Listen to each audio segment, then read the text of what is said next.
Welcome to this month's Hop with a Cherry on Top. Our theme for this month is thankful or grateful. And so I'm going to create a layout of one of our family photos.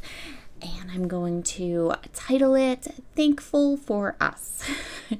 Keeping it simple this month. I'm going to be using Mintay's collection called Golden Days. If it is still available in the shop, I will 100% link it up below. I am inking all of the edges on all of my photos and all of my layers with Vintage Photo Distress Oxide ink. In the photos, my guys are all wearing shades of blue. So I wanted to make sure to incorporate some of this deep blue color that's in the collection. It's a little unexpected.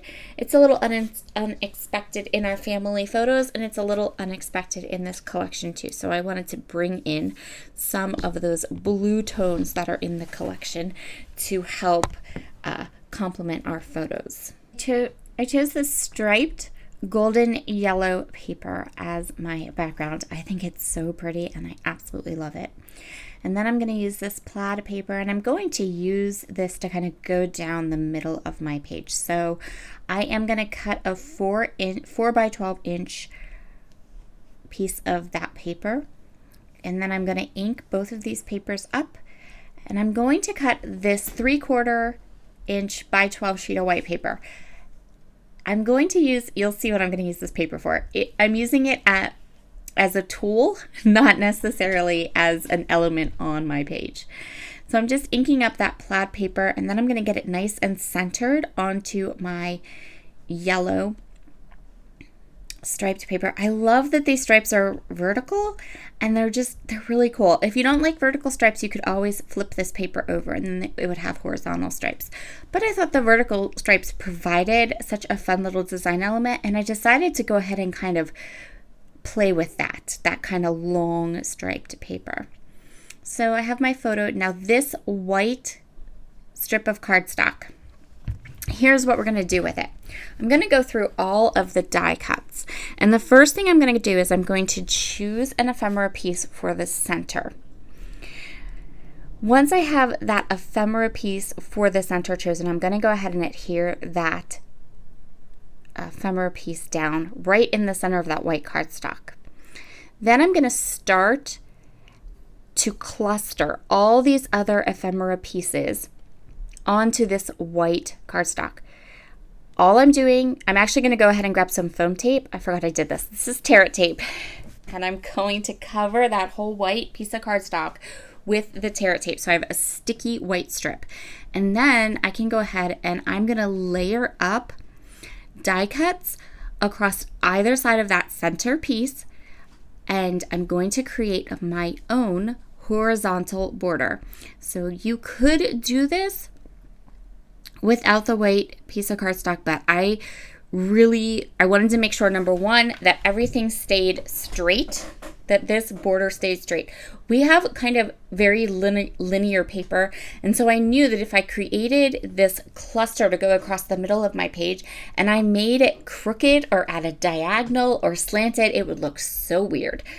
This is one of those times where we need a nice linear element. So I'm using that cardstock to help keep this border the way that I want it. The other really cool thing is that in a little bit, you're going to see that I'm going to pop this whole piece up on foam tape. So instead of having to put foam tape on every little one of these die cuts or having to stagger them, I am just placing them all on this white cardstock strip and then popping that whole strip up onto foam tape.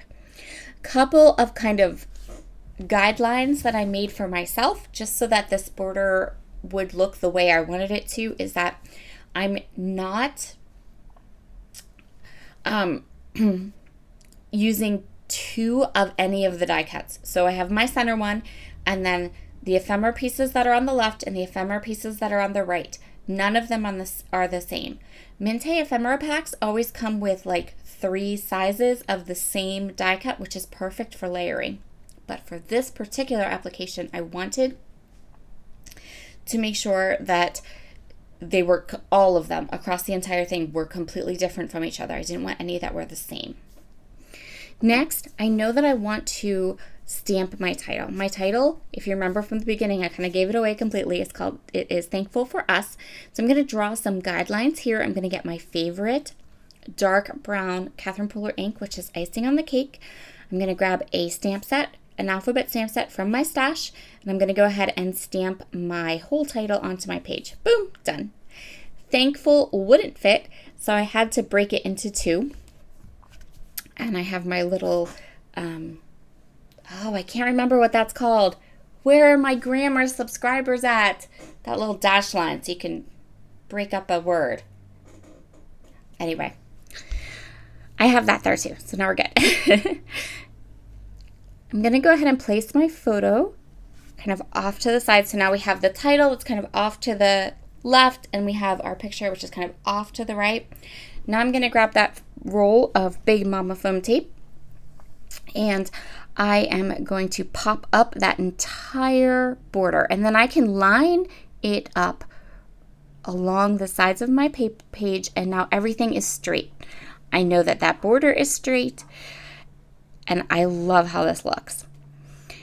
Next, I'm going to go ahead and go through the die cuts. I have this like open space beside my title, and I also have this open space beside my photo that I kind of want to fill in. And then I also thought that there were areas of my border where I could add a little bit more ephemera and kind of tuck the ephemera underneath.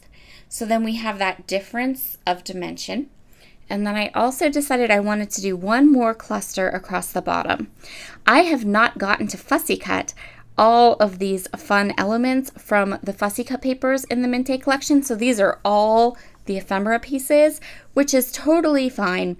And I'm not going to run out of embellishments because I have this whole package of ephemera pieces, and then I still have all of the fussy cut papers that I need to fussy cut. I just was fussy cutting different things in my collection.